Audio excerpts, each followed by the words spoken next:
Hi everyone, I'm Catherine, aka the High Heeled Gamer, and welcome to the Late Night Nerd Show. I am really excited about our guest today. Um, it it's I'm just in case you can't tell from the hypeness that I'm doing right now. Um, this guest is special to me because he did something that I have never been able to do in a very long time, which is read a fantasy book. So please help me welcome Jason Michael Primrose. Hi, Jason. Hello. I'm so excited to meet you. Or not meet you, but to have you on the show. It's been a year. It's like our 1 year anniversary is coming up. That's so cute. I love it.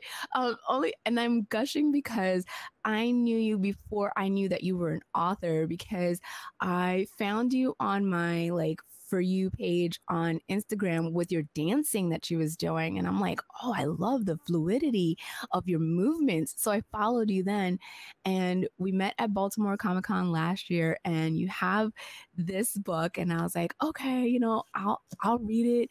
Like I've never been able to read fantasy books. I'm a slow reader.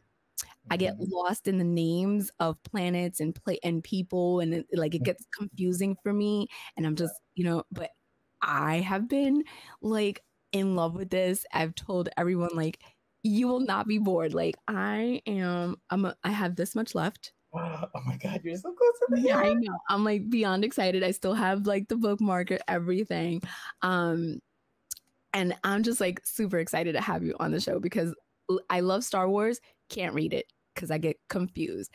I love like Lord of the Rings, can't read it. I get confused. You have done something for me that I appreciate. I love sci-fi, I love fantasy, and the fact that I've been able to read this and be like hyped about it, not confused, and the twists and the turns, like I'm in love. Like I'm getting goosebumps because I'm like so excited about it. Oh, that's so great to hear. Thank you.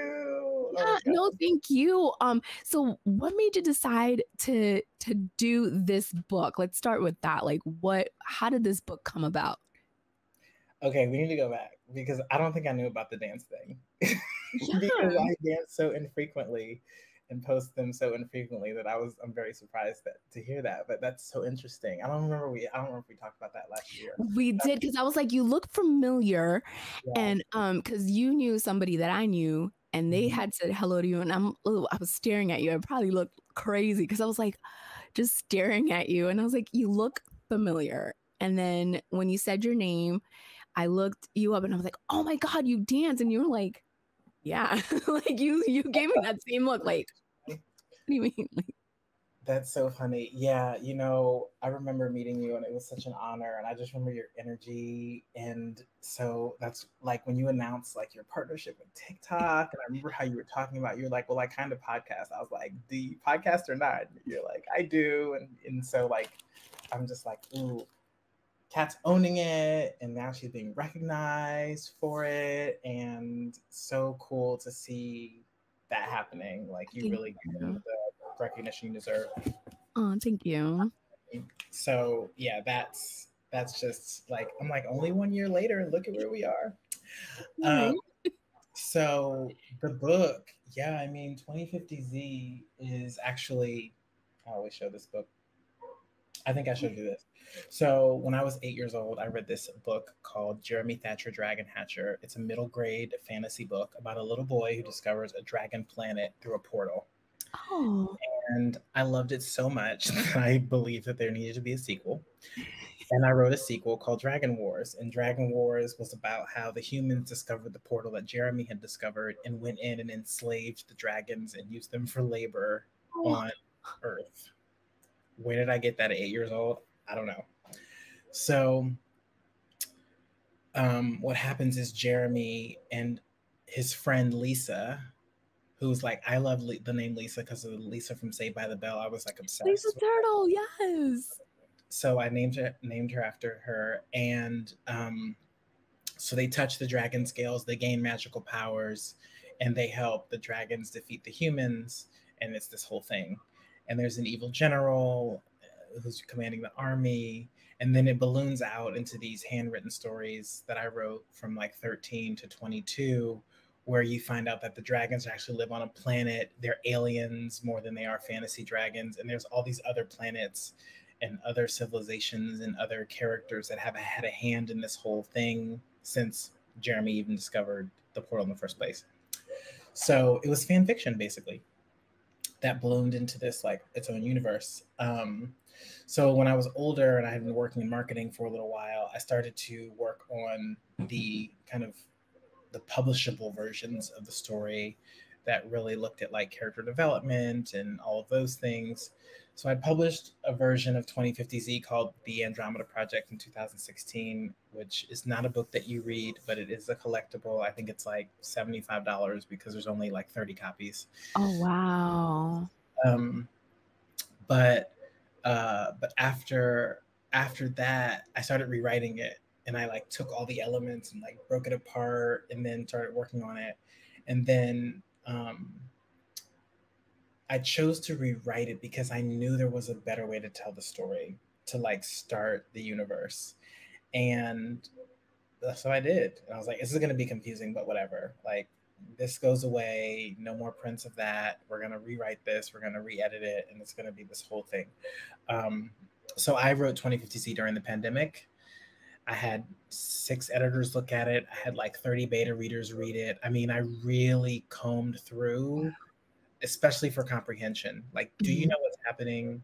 What's impacting you? Like, what are you experiencing? Like, what's hitting and what's not? And so because I was having that process, that dialogue kind of as I was editing, I was able to, I feel out certain moments. And then the editors were so good at saying, if you want this to matter here, which you've gotten past a very important part, if you want this to matter, you've got to have more things that show you why that happened earlier in the book. So now then I'm retracing all of the instances that person or those things show up and making sure that their logic tracks through to the moments.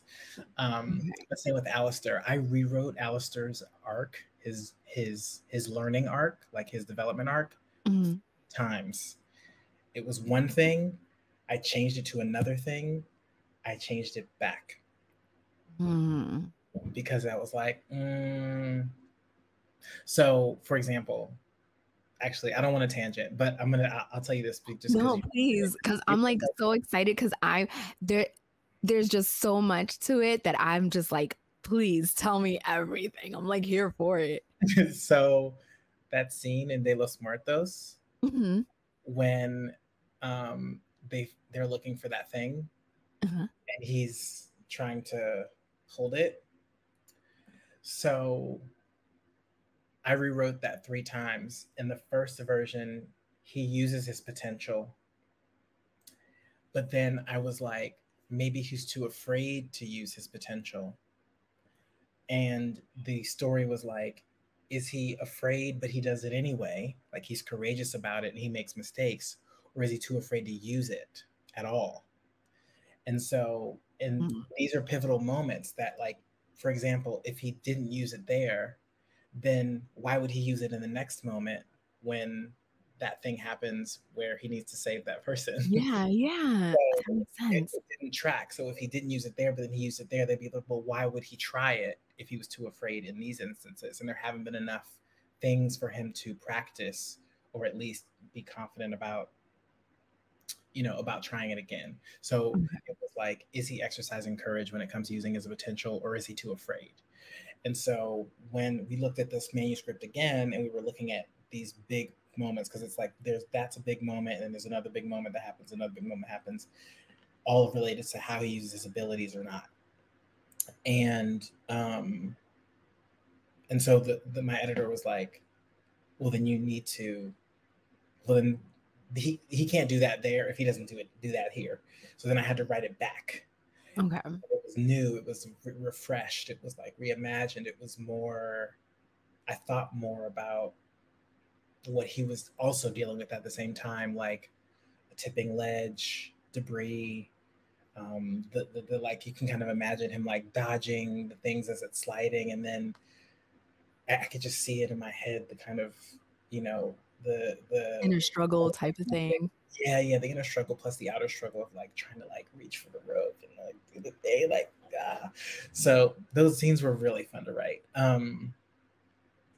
But yeah, so it's things like that that really helped with all the beta reading and all the editing that really helped make it digestible, even though it's long, but I it's don't like mind it. Like, that's the thing though. It's long, but it's not one of those like, oh, this could have been cut out. Like, no, you need every part of it. And I actually don't mind that it's long. I feel bad because I'm a slow reader. yeah, But I don't mind that it's long because it's still entertaining. Like, that's one of the things I've told people, especially like my husband, who's diehard fantasy. I'm like, you don't get bored. Like, there's not a page where you're like, why was this in here? We could have no, you don't get bored. And that's one of the things that also like, I'm like, I love every second of because from the moment it starts, it's like, go. And it does not slow down. And I love it. And the twists and the turns. I'm always kid in a candy store. I'm like, oh my God, I didn't see that coming. Never would have predicted it. Because sometimes, when you read a story or you watch a movie, you can kind of predict what happens next. yeah. I could not predict a lot of the stuff that happened. And I was like, And every time I think I have a favorite character, somebody else does something. And I'm like, no, I like you. I like you. Like right now, the doctor, Belladonna, right? Belladonna. Belladonna, Dr. She's my Belladonna. favorite. She's my favorite. I mean, that's you all day. That's you all day. Just like hair, clothes, fighting, heels, sword. Like, yeah, Dr. Belladonna Yeah. is it. People really, because I mentioned her. Who was I talking to the other day? I mentioned that I was working on Dr. Belladonna's origin story. So like the arrival is Alistair's origin story. So I'm working on Belladonna's origin story right now, and their face literally changed. They were like, so I'm excited. Yeah. It's epic. Like I can't wait.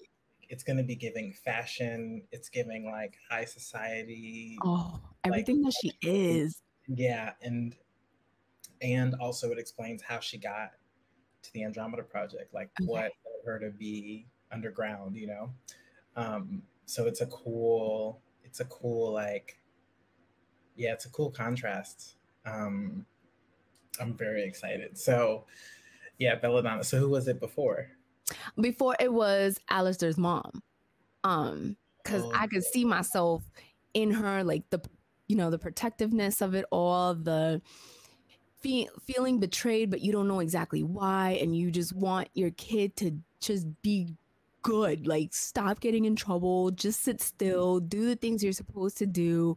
And I saw myself in that, especially and I'm gonna shout it out, especially with my oldest, with the things that are going on in the world today. I'm always like, just stay home. Like, why are we out in the world? Like, why are you doing things? You're doing too much.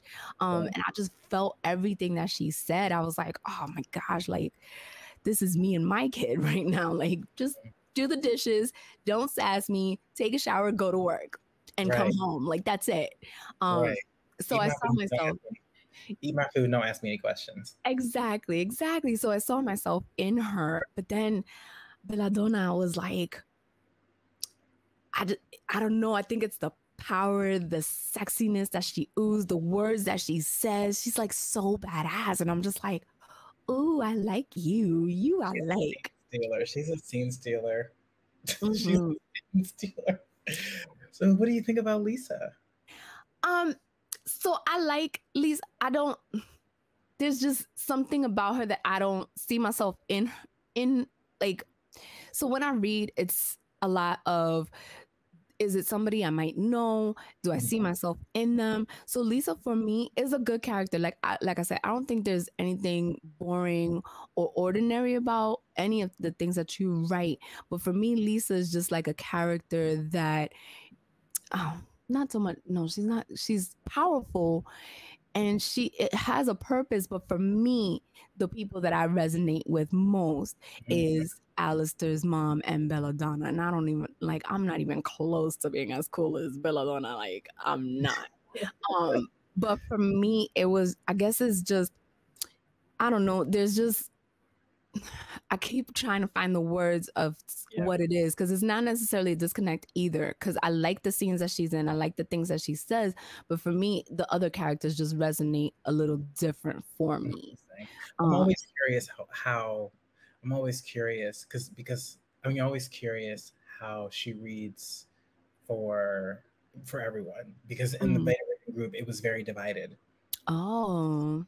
They loved her, and some people really hated her, and some people were kind of gradually came to like her as the story progressed. Uh, Mhm. but I've had people who really identified with her struggle, especially in the beta reading, just talking about their relationships with their fathers and that Yeah. pressure and like all of those things. But um, I think that, Lisa's origin story, I've already mapped it out. It's her story arc is very interesting. Okay. So she continues to become more and more um, nuanced, I think is the word I would use. Okay. Yeah, she continues to become more and more nuanced. I mean, you're pretty far ahead, so you're already starting to see some of that. You're like, wait a minute, what is going on with this woman? Like, Yeah. but it's because you don't understand yet why, and it's something that continues to evolve. Yeah. For me, it was, you know, I feel like she's sorry. I feel like she's powerful in her own right, but I didn't understand like if she knew she I feel the way I read her. Let me say this. The way I read her is like she knew she was powerful, she knew she had control, but yet she was still seeking that approval of, the approval of always wanting to do good, always wanting to Mm. be almost as perfect as possible in her commander's eyes. I don't want to say, too much about Right, like right, what right. our Yes, yes, relationship. yes. And like I get that because I seek approval.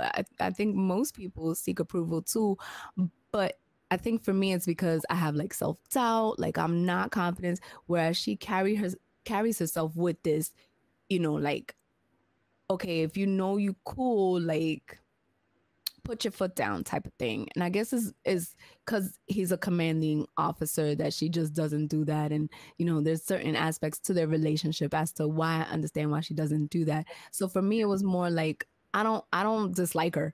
Like I like her. I just want her to come into her own more, I guess. And maybe I haven't gotten to that part yet. And I'm hoping she does. Because I feel like she should be treated the way she comes across, if that makes sense. Mm-hmm. I mean, amazing. I mean, isn't that sometimes the experience of being a woman? And so I tried to write that authentically. But the way you put it is perfectly. And yeah, so I get the frustration. It's like, why won't you just? Um, Mhm. what part are you on exactly? Um, we can edit it out if we need to, but they are at the sandstorm. Okay, you can stop. I know. Okay, well, that's where The very they're. beginning of that. At the beginning of that. No, they have just um gone through the rough experience. Okay. Um, I can't. I don't think they're in a building, but they can see the sandstorm and then figures appearing in the sandstorm. That's where I'm at. Okay. Okay. Got it. Okay. So Yeah, you got that part. yeah, yeah. I love that scene. I love that whole thing, the everything, the approach. Like that's like one. I mean, I had a lot of fun writing the whole story. It was really fun. Was there a character that was more fun to write than another character for you? I Who's mean, your favorite character? really hard because when I write Alistair, it's like me. And when I was writing him, I was like in the depths of myself, kind of navigating my own trauma and Mhm. understanding of how I came to be the way that I am and Mhm. that I actually want to be, which is different. And so I found that writing him was really fun, especially when he's like trying his potential, using his potential. He's interfacing with all these different characters and people. Um, but like the Belladonna scene where where we're kind of switching back and forth between what's happening in one place and what's happening in the other, and she goes and she meets that person, and that whole, I mean, I just am like so obsessed. Or the scenes where she's doing the mind dive, she's doing her telepathy thing. Like, I just love those scenes. I think I have the most fun writing like Florence and Alistair together and separately. Okay. Um, and then I think after that, I had a lot of fun writing Lisa, especially when I'm trying to think how to put this. This is why everybody needs to get the book, because they can see in on the as the fractures happen. Those scenes, okay. those private moments were like really great. And I had surprising amount of fun writing the fight scenes, like a lot of fun writing the fight scenes. Yeah, yeah. But I'll tell you, my actual favorite scene ever is the scene between Dolores and Quiggles. Oh.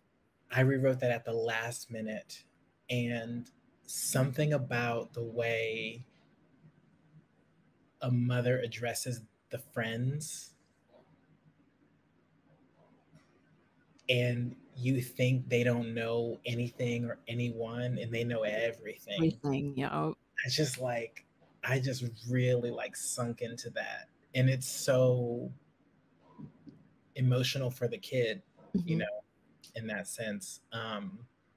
And she's just like hardened, like, because she's learning in that moment. So like that scene, and then the scene with her and the other person that happened right after that, I was like, that whole section was obsessed. Yeah.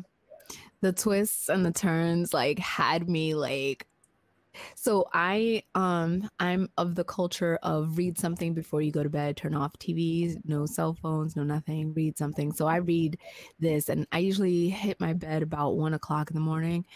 When I tell you at 3 o'clock in the morning, my husband's like, "Are you not going to turn off this light?" I'm like, "One more page, please. One more page." Because it was just like, I was just like mind blown.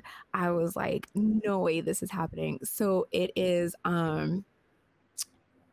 Alistair finds an important message from someone important to them, and that whole I could not put the book down. I was like, no, I need to finish this whole thing like right now. Like, I need to know what is said, what happens, how does he take it in, and then as he's taking it in, things happen, and I'm like, no way this is happening. Right? Like, I was just oh wow, that's so cool. That's so cool.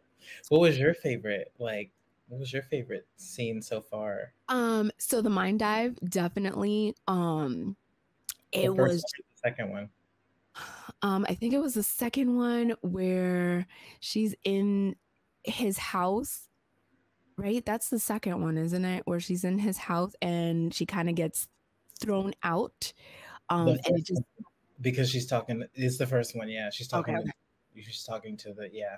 And it takes like the wind out of her. Yeah. Okay, sorry. Yeah. So that is the first. I could not stop. I was obsessed. I'm like, what is happening? Why is it happening? Like, who did that there? Like, just questions on top of questions. And it was like good questions. It wasn't like the what's happening questions. It was like, but for why? Like, why is this the thing? Like, oh my gosh, I need to know type of thing. And then the club scene. Yeah. The club scene is like, I'll have to send you the song for that. I'll send you the song for that scene. It's so fun. There's a song to the scene. I posted today on Instagram. There's a whole soundtrack. And no one knows that there's a whole soundtrack to the book. So when you go and you listen to the soundtrack, you're going to freak out because you will know where you are in the story when you hear the music. like you'll immediately know like, oh, this goes with this part. Stop my emotions. Like I'm already like I wear my emotions on my sleeve, good and bad, like I do. And you know, I'm gonna cry. I don't even know why. What you've done for me with making this like easy for me to read. I love fantasy. I'm a huge reader. Like I love reading, and you know, having to love fantasy but not being able to read it because of everything. Like I said, I get confused with the names. I get confused with the places. I'm a slow reader. And the fact that I can actually read this, understand it, know what's happening, it's like I appreciate you more than you know, more than the Oh, words can say. I do. I do. thank you. Oh my God, that means so So, much.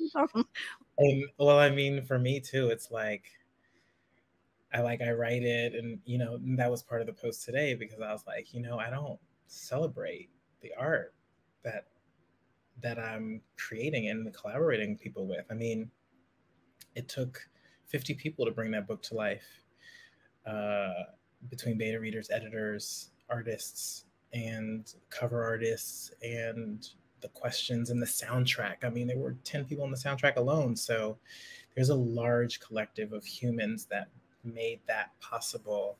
And so to hear that you're having such a special experience with it is like, part of it makes me feel guilty for not going harder about it, like posting every single day, like I wrote this dope book, like you should read it. Yeah. But most of it is gratitude that like it's a reminder that yeah, you get to talk about this all the time, and whoever is sick of it can just unfollow you because Yeah. Yeah. it's, to me, it's art, and it's like my first real, it's like my debut album, and you never Mhm. forget about it. um Yeah.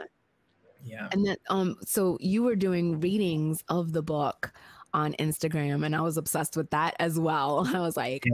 but I had to make sure, like, I was like, okay, what chapter is he reading and what chapter am I on? Right, right, right. And I Yeah, loved your voice the, in it. oh really? Oh my God. Yeah. I tried to read from the beginning, but then there's other parts that are just that I feel like are captivating. So again, I'm working my way back into all of these types of things that I was doing back in 2021 with the lot, like my lives are back, reading. I'm reading from the comic now, reading from the novel, and just yeah, just like having fun and playing with it and talking about the, I want to do like a listening party where I like have the something in the background, and then I have the song playing for the full minute and 30 seconds, and then I'm like commenting on the, the sounds. I want to talk about the characters, and TikTok and Reels, like all the stuff. Yeah. Um, Yeah. so yeah, I'm getting re-excited. I'm getting Good. One of the things too that I thought was so dope, and this shouldn't be a spoiler picture. Is it all right if I show yeah, a yeah, picture? yeah, Okay. Okay. So you actually have like full blown artwork yeah. in the book. Um, it's not every page. It's always like a fun surprise, like, oh, okay, Mhm. this is what that scene's supposed to look like, or this is what that person's supposed to look like. Because you kind of have like your own vivid imagination running, and it was fun to see like how accurate my imagination was to what you wanted to portray. What made you decide to put in the artwork into the book? It's actually really interesting. So what happened was when I was building my social following, back in 2016, I was already working in social media at the time, and I didn't think like that. And during that time, Instagram was not a platform that was, supported words. So I didn't think that I could post snippets of the story and gain traction around, the whole concept. So I commissioned these artists to draw characters, to draw the characters, to draw the environment, to draw the fight scenes. And I posted them, and that's pretty much how I gained my following. That I was like one of those art pages that was posting art from the universe. Um, but then someone said, because that was even before I published the books, then someone said, well, why don't you put the art in the novel? And I was like, logistically, I cannot figure that out. Like, where are you going to place it? Like, it's not going to print in color. It's going to be black and white. You know, it's print to order. You know, like, how do you do that? So I ended up doing the pictures in the novel, and then remembering that when I was originally writing the books, I used to draw pictures in in my novels, and that when I was a kid, they used to have pictures in novels all the time. So I was like, let's just bring that back. Um, so yeah, so that it became like a multi-purpose use, but originally it was just for social media because I knew I needed something visual to catch people's eye. um yeah.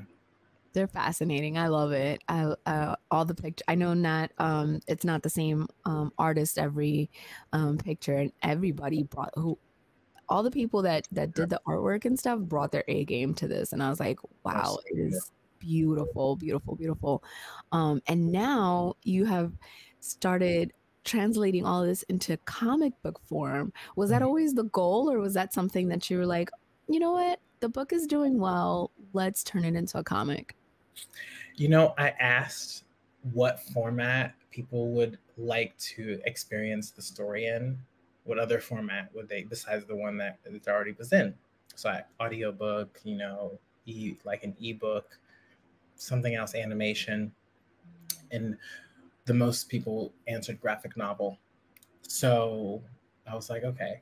Now, there was two ideas. The one idea was that I was going to adapt the whole book into a graphic novel. After doing the prologue, I realized that that's going to be, each chapter is basically a comic. Okay. Especially because when you're writing a comic book, you zoom out and you add context to what's happening. So, like, for example, in the first chapters, you may encounter Lisa earlier in a comic book than you would in the novel, because you really need to orient yourself in Alistair's perspective before you start diverging into all these other people. So I realized that that would be like a chapter by chapter endeavor of adaptation. Now, after I finished The Arrival, I was like, I really want to do this because I want the opening scene with the kids. I want that in a comic. I think it would look so dope. Yeah. But the real plan was always to write these origin short stories that followed each of the characters through a major disaster on the timeline that leads them into 2052. Got it. So Okay. so what I'm working on now is like every character is going to get their own mini origin comic. Some of them are like more like graphic novels. Like Florence's is going to be so intense, but everyone's going to get their own origin story. And at the end of that origin story, if you want to know what happens to them, you have to go to the book to continue. Oh. I already have the first draft of the second book done, so I need to like look at it, read it, send it to somebody, have them kind of help me figure it out. It's kind of all over the place, but I know what I want to happen. Mm-hmm. Um, so I'm going to spend some time doing the comics, and then I may at some point be working on both at the same time. Okay. Um, and try to put out another book in like a year and a half or so. No, sorry. Another novel in 2 years. Okay. Try to get the 7 comics done for the first 7 comics is going to be Alistair Adams, Lisa Delamar, Florence Belladonna, General Delamar. No, is General Delamar in that? Dorian Xander, Bridget Sparks. Yeah, General Delamar and Captain Brandt. Wow. 7. Yeah. So like, and you'll like this because you know. So, Bridget's is when she's in New York doing her thing. So that's gonna be like really fun and like comedic and just like high energy and like racy and everything. And then Dorian's is actually interesting. I'm not going to say anything about that because I don't want to mess anything up for you. Okay. Dorian's interesting. Captain Brant is going to be 2035. So we're going to actually see the disaster that happens in that year through his Oh eyes. my god. All the things that happen with Narima, the mom, and all of that. So that's going to be that story. Florence is Florence's story is about Chi-Town Sanctity, which we do the flyover of. Okay. It's being threatened by a flood in 2050, yeah, 2050, I think, 2050, 2051. And so there's that. And she's engaged to the president at that time. So you get to see that whole thing. Um, I'm like Lisa, so excited. Lisa is the fight with you know who, Oh, altercation that got her yeah. there. Um, yeah, so those are the and then Captain. Oh yeah, I said Captain Brant, and then General Delamar. I think I figured it out. He may tell the other side of the arrival story, or he may Oh, tell an earlier story in the timeline, the first arrival. mm, okay. So yeah, so those are the first 7 origin comics, and I'm like so excited. I did them on voice note. I was driving back and forth from Solomons, Maryland, to Baltimore. That was Okay. like 2 hours. I, Uh-huh. I was like voice recording these entire synopses. I was going to ask you, like, how do you keep them all tracked? Like, because now I'm picturing you like that meme where it's the board and all the strings are attached to everything, and you're like, Yeah, yeah, that's how I picture it. it's that literally. And there's gonna be cameos of like characters and other people's storylines and stuff. So it'll be fun. It's not the comics are not meant to be a business, so to speak. Um, they're meant to be like it's like even though I'm making a lot of them, it's gonna be like 20 or something. Um, but like I'm trying to think of a good example. Like there's luxury fashion, they make clothes. So like novels are the clothes, Okay. but the comics are like the shoes or the handbags. The accessories to tie it all together. Yes. Or if you were to use something like a like Burberry is a good example. Burberry is really known for their clothes, their scarves, their cloaks, right? Hmm. Those are Hmm. the novels. And they do happen to have great gloves and bags and shoes and stuff, but like that's not where you're gonna get the meat of the story. Okay. Yeah.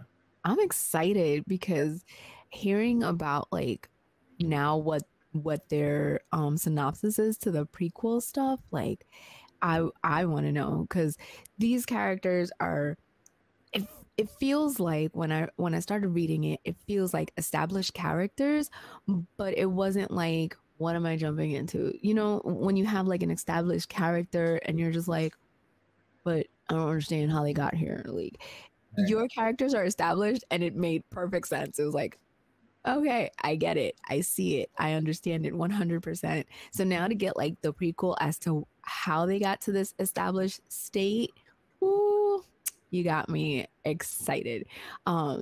Cuz yeah, it's like you jump into the action of it all and there are no questions of okay, I don't understand why this is happening. Like it was more like oh, let's run with it. Like I'm running too. Like you know, I'm trying to escape as well. Like I'm trying to figure it all out with you. Like it's so much fun. Like I don't know how else to say other than it is fun from the first page. And I know it's gonna continue being fun to the very last one because um I I can. have I have made it 538 pages and I still have yet to be bored. I still have yet to be confused. Like the twists and the turns, like you don't see them. Well, you do because you wrote it, but like I didn't see them come in. And it's like, let me know of how that happened. Like, okay, now where are we going? And it's such a page turner. It really is. Um, so to hear like there were different, you were playing with different like scenarios and there were different options to what was going on. Like I don't even know the other options, but I'm glad you stuck with the ones that you did because it's like so much fun. Um, so did you have like their prequels already done as far as like because I don't know if you do it when you write, but like the character developments and the character arc, was that all already done? So you were like, oh, I can pull from this and write the prequel. How did all that come about?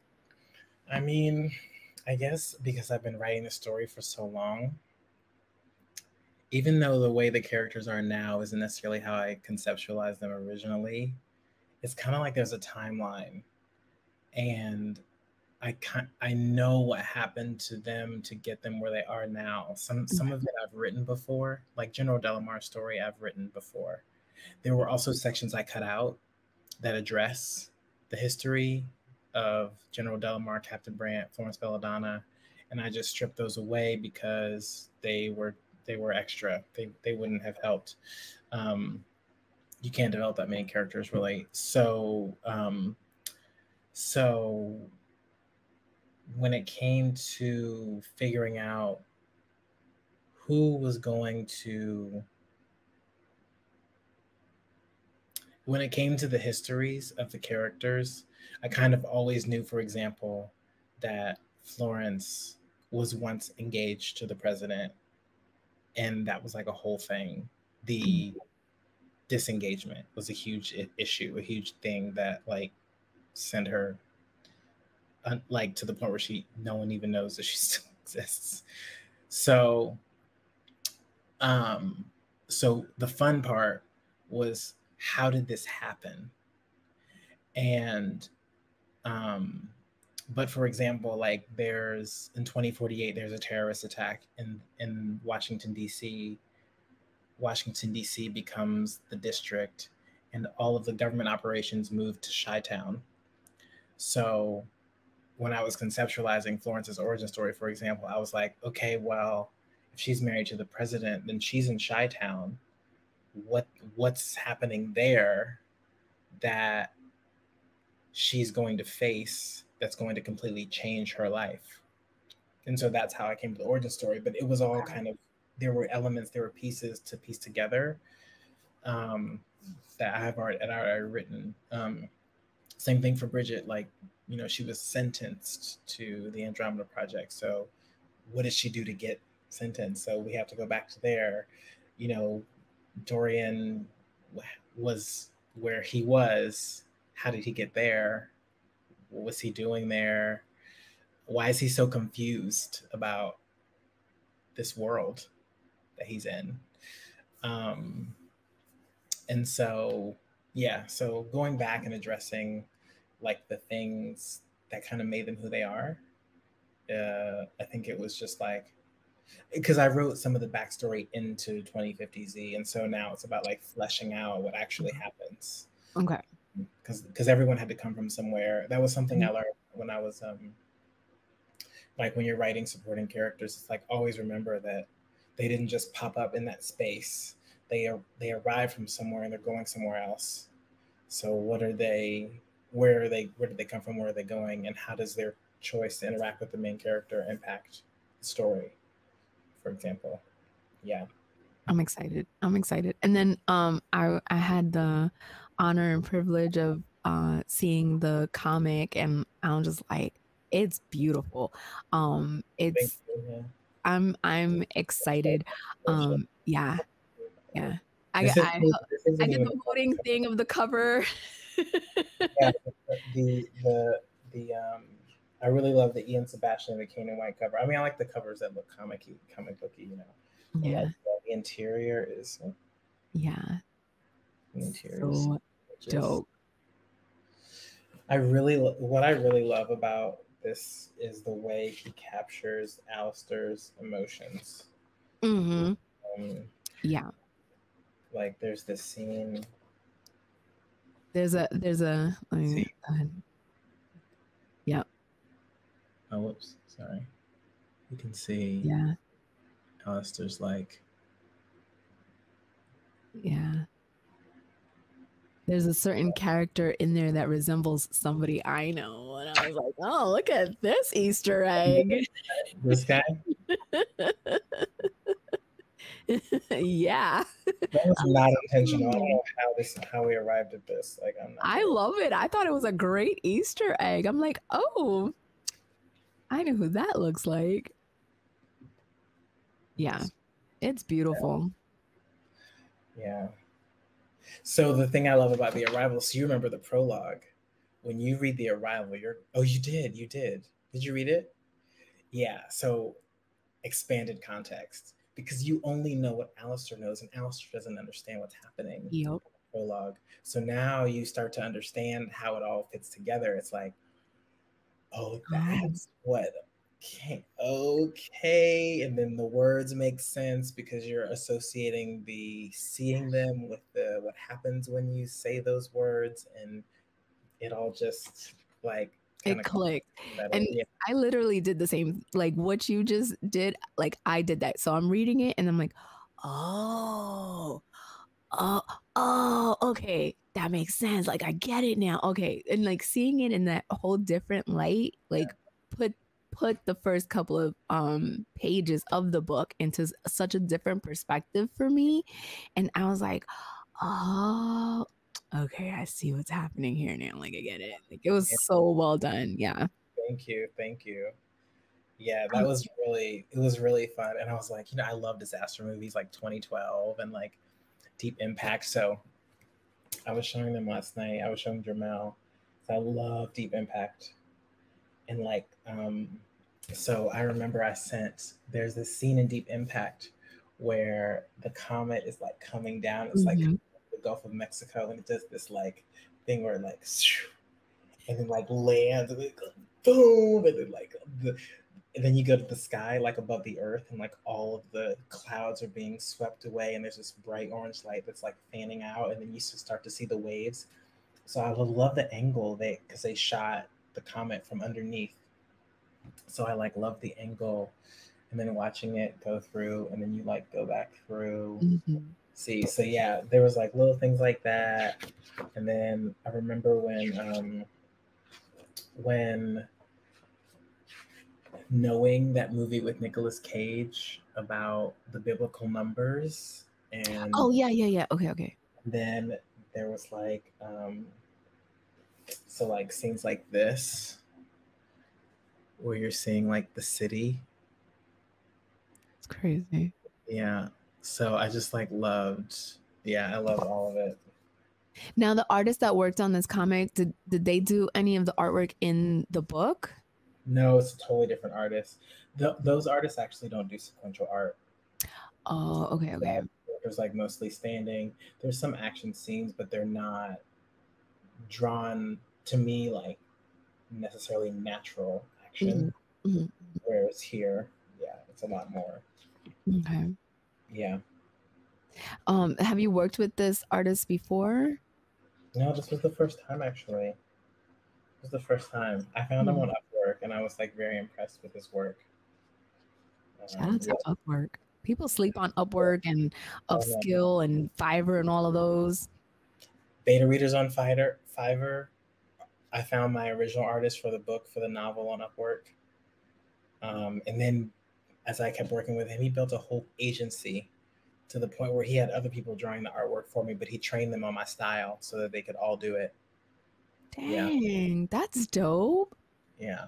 And then he Oh, started building games and like all this other stuff. So yeah, he is yeah, he's a rock star. Rock that's so star. cool. Mm. That's so cool. Yeah, because I read the comic and I was like, I loved the art style. I love the paneling, the lettering, all of it. It fit.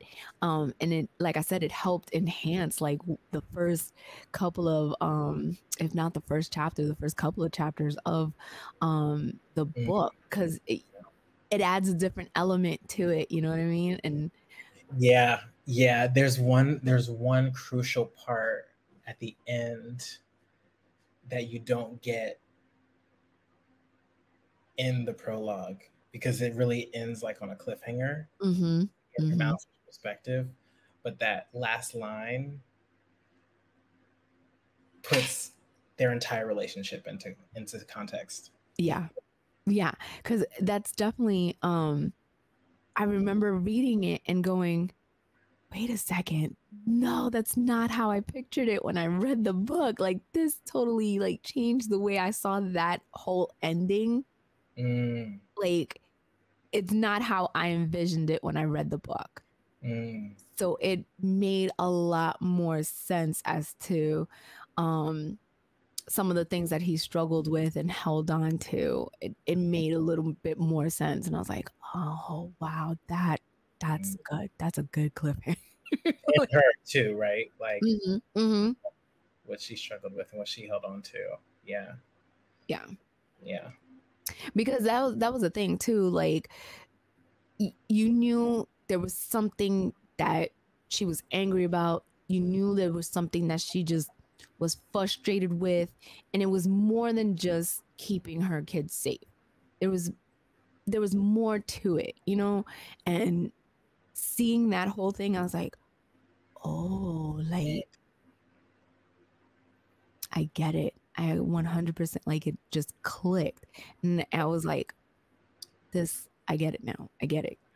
It was because yeah, like I'm trying to say more without saying more, but um, yeah, it's so well done. Like, thank you for blessing us with this amazing story because it's one of, well, it's not one, it's the most fun science fiction book I've ever read because I could read it.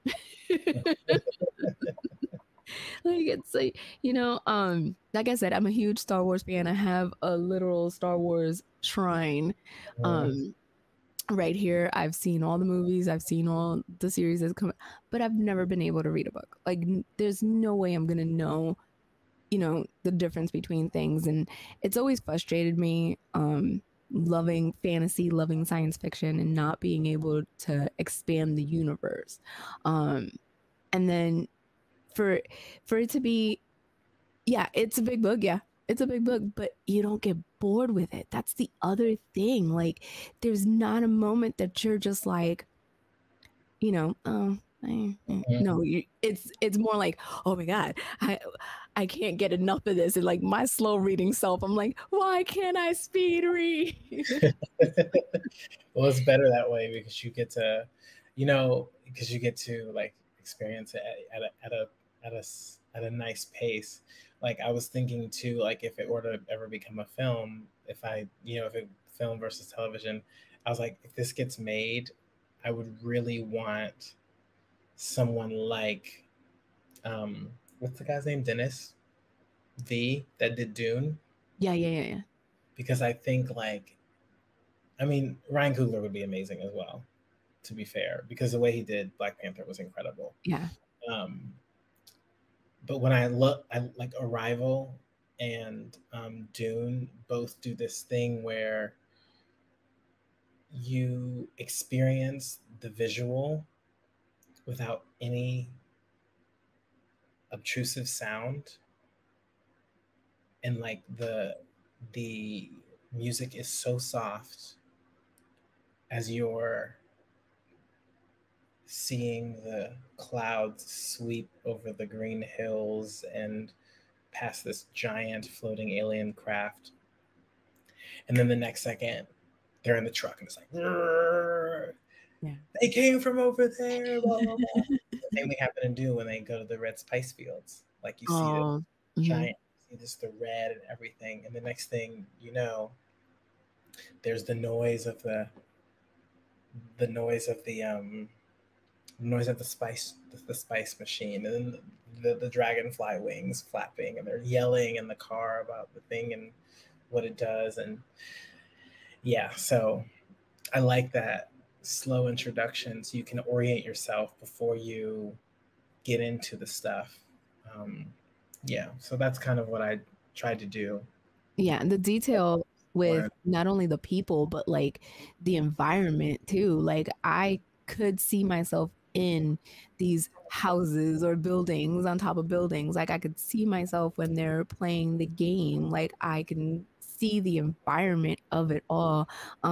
Like I said, I'm at the part where there's a sandstorm. Like I can see what is happening, and then I appreciate the artwork because it's like it doesn't give you like all of it, you know, but it gives you like little hints like, oh, okay, this is how it's kind of meant to look. And you can play with that with your own imagination and your Yeah. own vision of what you have written. And I think it marries so well. Because it's fun, you know, to envision these people, envision the environment, and then see the picture like, oh, I was close, or oh, that's a different take than what I had in my head. But it's fun, you know what I mean? Like it's such an interactive kind of thing for me, and Yeah. I appreciate that as well. Like it's such a fun treat to see myself in these environments and see myself like in in the moment, and then find a picture or the picture, the painting, and the drawing, and be like, "Ooh, okay, I didn't see it that way, but that's pretty cool too," you know. And it doesn't take away from what I envision. It kind of adds on, or it makes me question, like, "Oh, I wonder why they saw it this way and I saw it this way," you know, if that makes sense. Yeah, definitely. Yeah, it's interesting because like, how would you perceive someone to look, and then how would they actually look? Yeah, there was also something about visibility here. I felt like it was important to not have the hairstyles and the certain things be ambiguous, um, or left too much up into interpretation. I mean, like Lisa's kind of her tick was really fascinating to remember to write. Mm-hmm.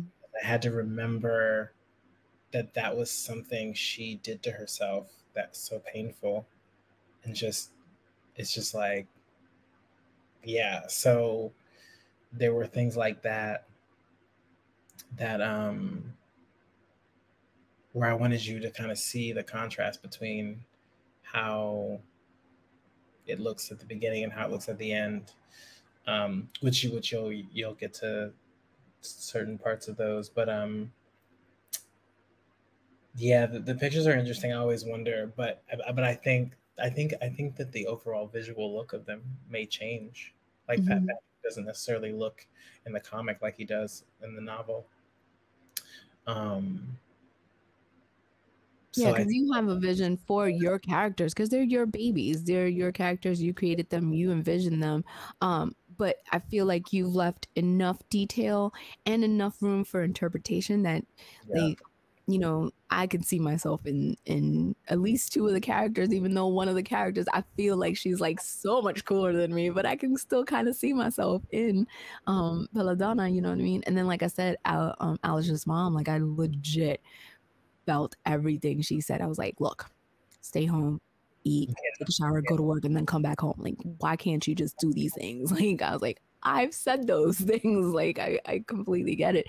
And I think that's another reason why I like it so much because there's details. You can obviously have what they're supposed to look like, but there's enough room for the reader to have their own interpretation and see themselves in any of these characters. And I love that because it's so well written that way.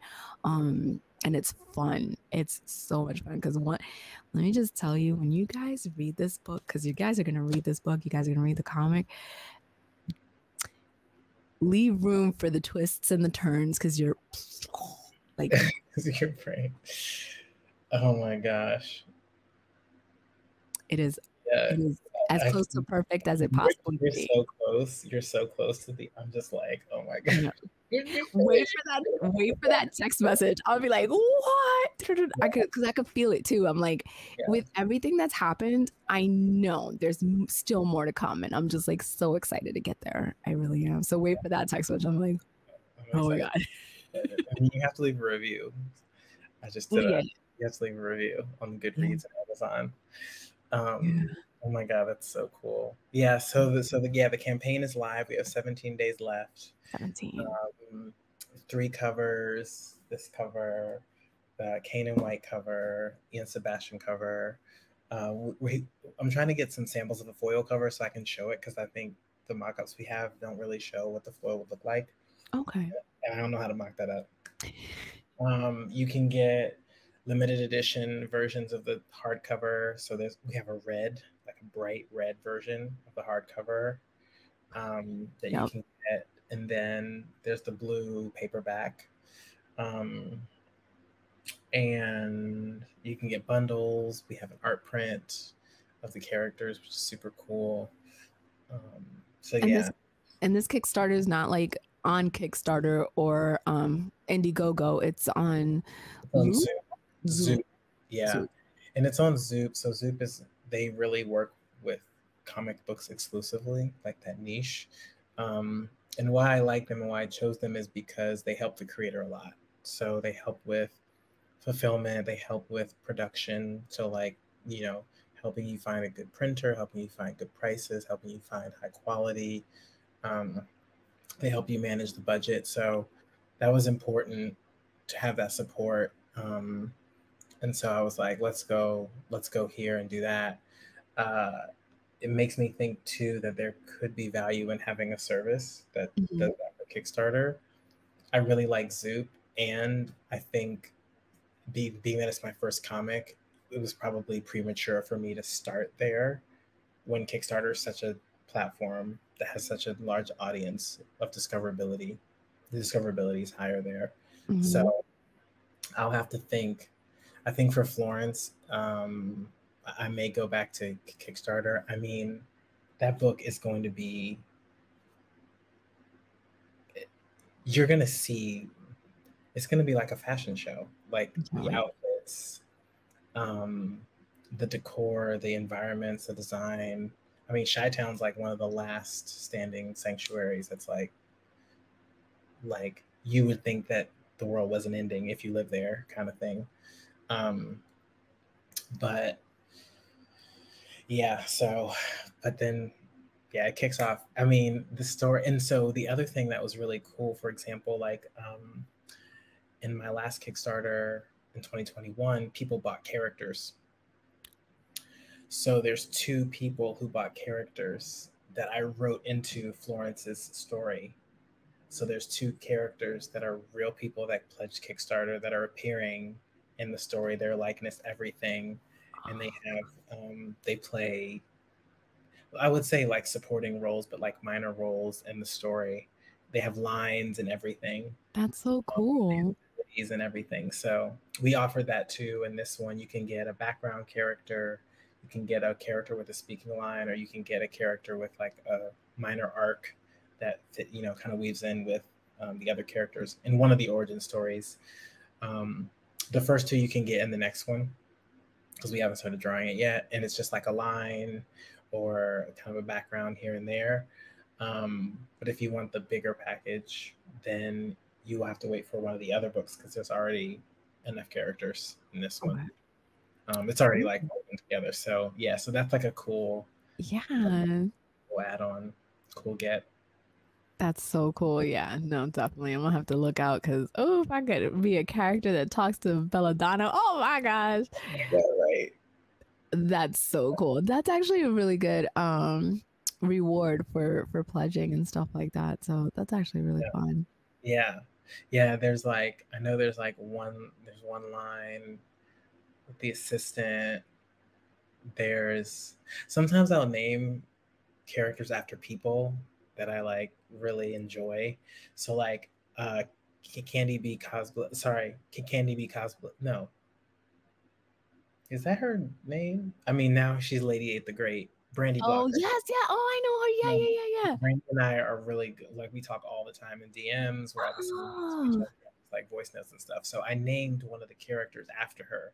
But look, if she don't pledge for that speaking role, then maybe she gets the name homage, but someone else looks like yeah, So there's things like that. Um, but I'll probably make that character look like her. But there's other characters. There's soldiers. There's like the whole cabinet. There's a secretary of defense. There's a secretary of environmental affairs.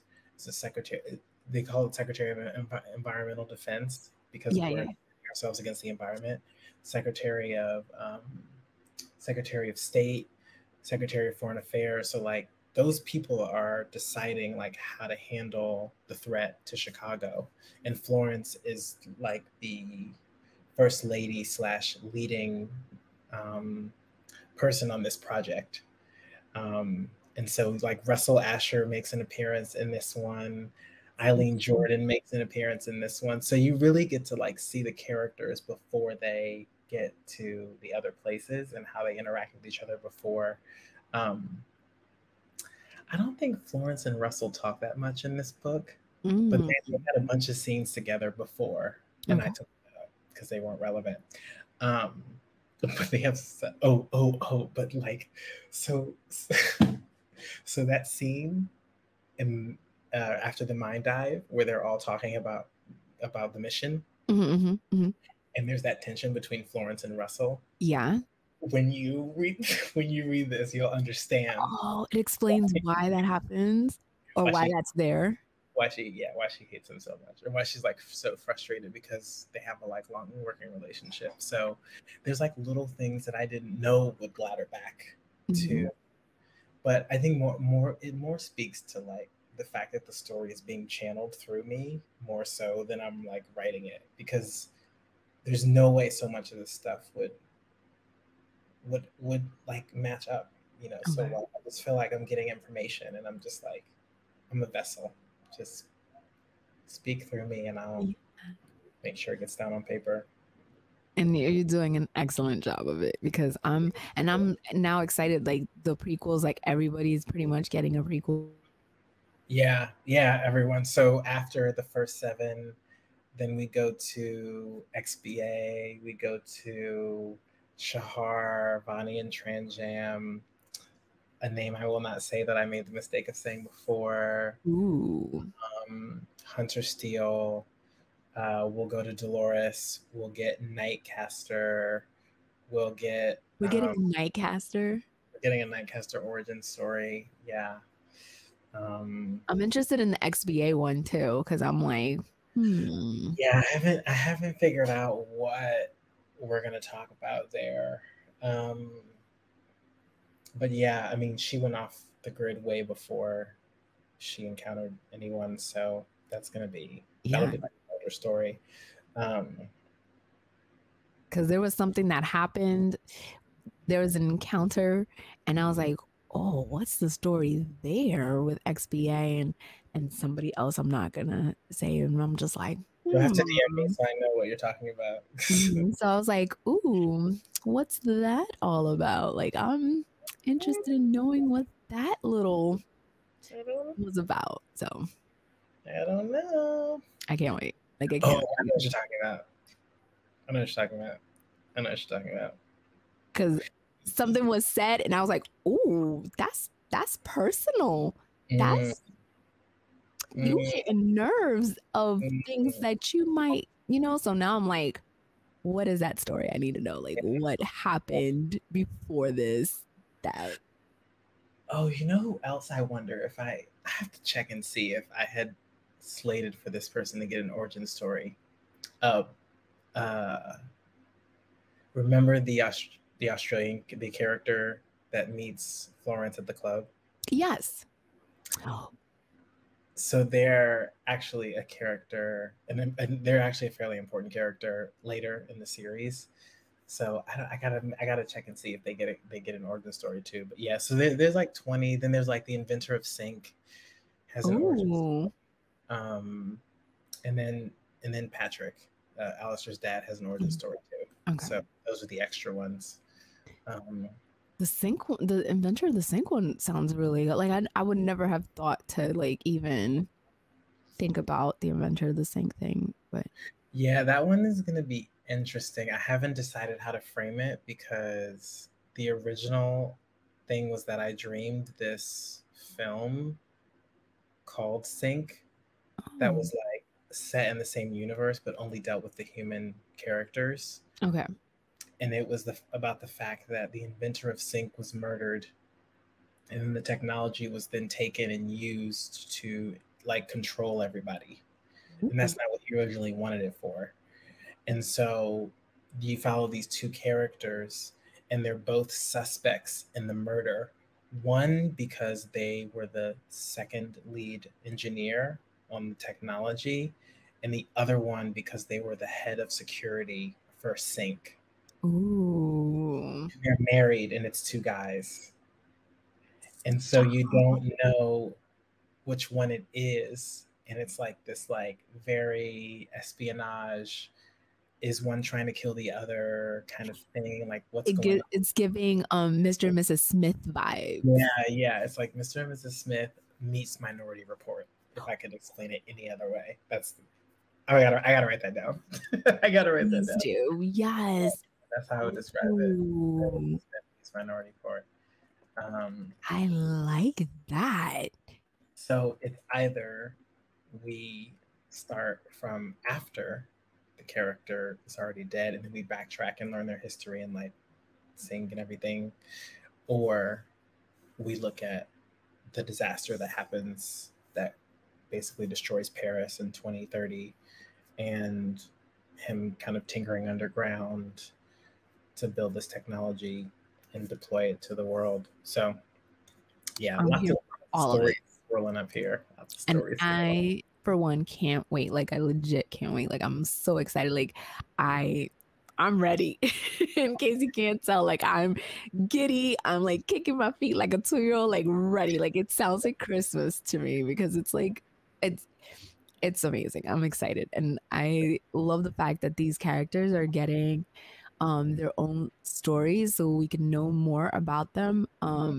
Because I know there's a deep dive and I'm ready for it. I'm ready to deep dive into all of them because it's so exciting, especially Belladonna. Like I can't express that anymore. Like I'm ready for it because she gives like, don't mess with me, but yet there's like a vulnerable side to her that you're just like, ooh, okay, you're not always Miss Tough. Like I get it, and I'm here for it. But I know that you have another interview and I don't want to hold you up too much more. We're going to put the link to your Kickstarter. You said 17 more days left. 17 more days left, yeah. But like get to it, people. And in the meantime, while you're waiting, pick up the book. You need to do yourself a favor because it's so much fun. I love it so much. Let me wrap up the show. Give me one moment. Jason, thank you. I can't being on the show. I'm so excited. Guys, so as you heard, not too many more days left. Go pledge. Link is in the description. I'm also going to put all the links on ways you can follow Jason and keep up with the book. When I tell you that it's not boring, it's not. It's amazing. I love it. It's top 3 of my favorites now. And I will see you guys next week. Bye, everyone.